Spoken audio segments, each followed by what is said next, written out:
Imagine waking up in the dead of night to masked intruders breaking into your home, armed with lasers, drones, and an eerie precision. You're bound, gagged, and your partner is left behind, terrified and helpless. Days later, you're miraculously released, only to have the police accuse you of faking the entire ordeal. Sounds like the plot of a Hollywood thriller, right? But this is no fiction. This is the unbelievable true story of the 2015 Vallejo kidnapping case, where the lines between reality and fiction blurred so much that even law enforcement got it wrong. This is the story of Matthew Muller, a Harvard-educated criminal mastermind, and the horrifying ordeal faced by Denise Huskins and her boyfriend, Aaron Quinn. It's a case filled with twists, mistakes, and chilling revelations that leave us questioning how such a sophisticated crime could happen, and what it says about our society. On March 22nd, 2015, Denise Huskins and her boyfriend, Aaron Quinn, were asleep in their Vallejo, California, home when their nightmare began. At around 3 a.m., masked intruders broke into their home. They used stun guns and bound the couple with zip ties. To make matters worse, the intruders played chilling recordings on a pre-recorded audio loop, warning the couple not to resist or they'd be killed. The couple was blindfolded, and Denise was forcibly taken. Before leaving, the kidnappers demanded a ransom of $8,500 and gave Aaron a strict timeline to deliver it. The level of detail in the planning was terrifying. From disabling surveillance cameras to using voice modulators and drones, the crime was executed with military-like precision. Denise was transported over 400 miles away to Southern California and held captive for 2 days. During this time, she was blindfolded, gagged, and constantly threatened. Then, as abruptly as it had started, Denise was released near her family's home in Huntington Beach. When Denise contacted law enforcement to report her release, her nightmare took an even darker turn. Instead of treating her as a victim, the Vallejo Police Department publicly accused Denise and Aaron of staging the entire event. They likened it to the plot of the 2014 movie Gone Girl, where a woman fakes her own kidnapping to frame her husband. The police's reasoning seemed rooted in skepticism rather than evidence. They found it hard to believe that Denise had been abducted and then released unharmed. Publicly, they dismissed the case, calling it a hoax, and labeled Denise as the real-life Gone Girl.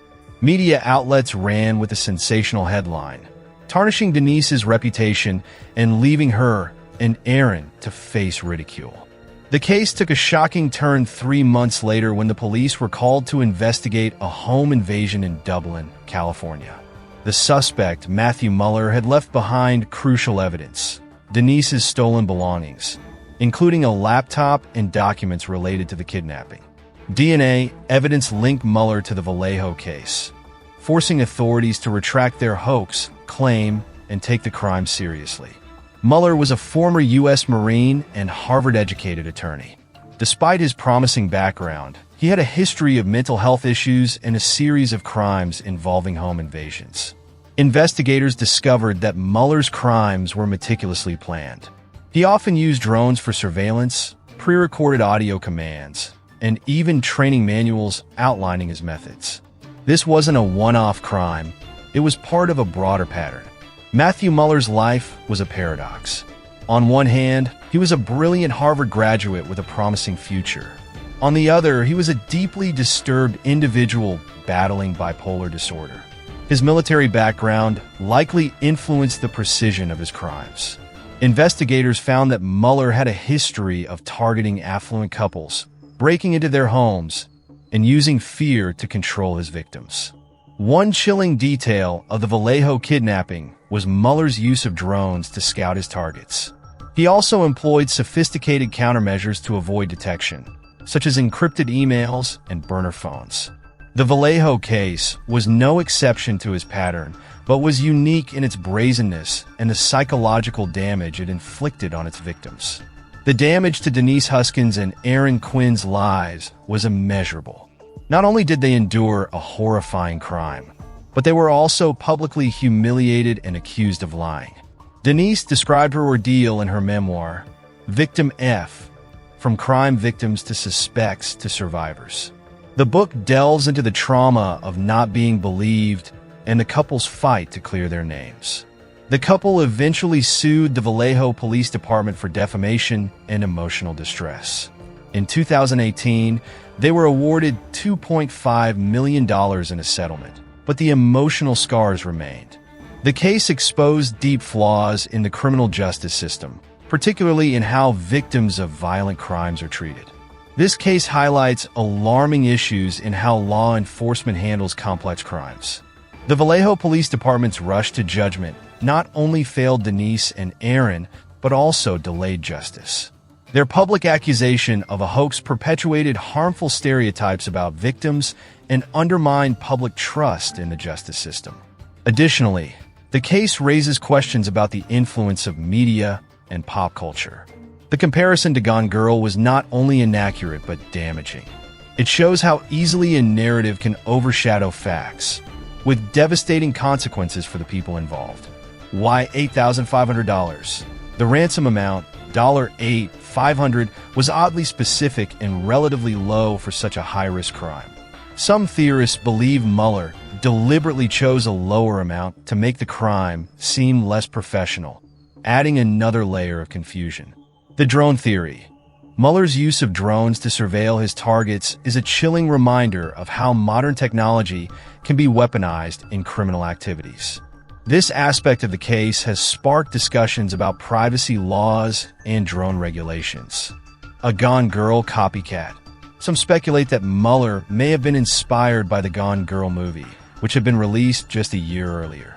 While there's no concrete evidence to support this theory, the parallels are hard to ignore. Other potential victims. Muller's history of home invasions suggests there could be more victims who haven't come forward or were dismissed due to lack of evidence. In 2024, new forensic DNA evidence linked Muller to earlier home invasions and sexual assaults dating back to 2009. These revelations paint a darker picture of Muller's criminal career and highlight the systemic failures that allowed him to evade capture for so long. With these new charges, Muller's total number of victims remains unknown, but the scope of his crimes is staggering. The Matthew Muller case is a chilling reminder of how easily fact can be stranger than fiction. It's a story of victims doubly traumatized, first by a calculated criminal and then by a system that failed to believe them. As we uncover more about Muller's crimes, one question lingers. How many more victims are out there? Their stories untold, dismissed, or ignored? And in a world increasingly influenced by technology, are we prepared for the next criminal mastermind who blurs the lines between Hollywood and horrifying reality? Reflecting on the twisted journey of the Gone Girl kidnapping, the parallels to a fictional thriller feel almost too surreal. But the deeper we look, the more we realize how disturbingly real it all is. Muller's precision, using drones, encrypted communication, and pre-recorded threats, paints the picture of a criminal adapting to modern tools in chilling ways. Yet it wasn't just the tools that left a mark. It was the system's failure to recognize the truth, blinded by its own biases. Denise Huskin's story is one of resilience, standing tall against a tide of public doubt and institutional betrayal. It forces us to question not only the capabilities of criminals, but also the readiness of our systems to handle crimes that defy conventional patterns. How often do we dismiss extraordinary claims because they sound too unusual to be true? And in doing so, how often do we let true predators slip through the cracks? The Vallejo case is more than a bizarre crime. It's a reflection of how narratives shape justice. As true crime enthusiasts, we must ask ourselves, what other truths have been overshadowed by skepticism and sensationalism? And with technology advancing rapidly, are we prepared for the criminals of tomorrow who might blur the lines of reality even further? The Gone Girl case leaves us with an unsettling reminder. Sometimes, the truth is stranger than fiction, and believing it is the first step toward justice.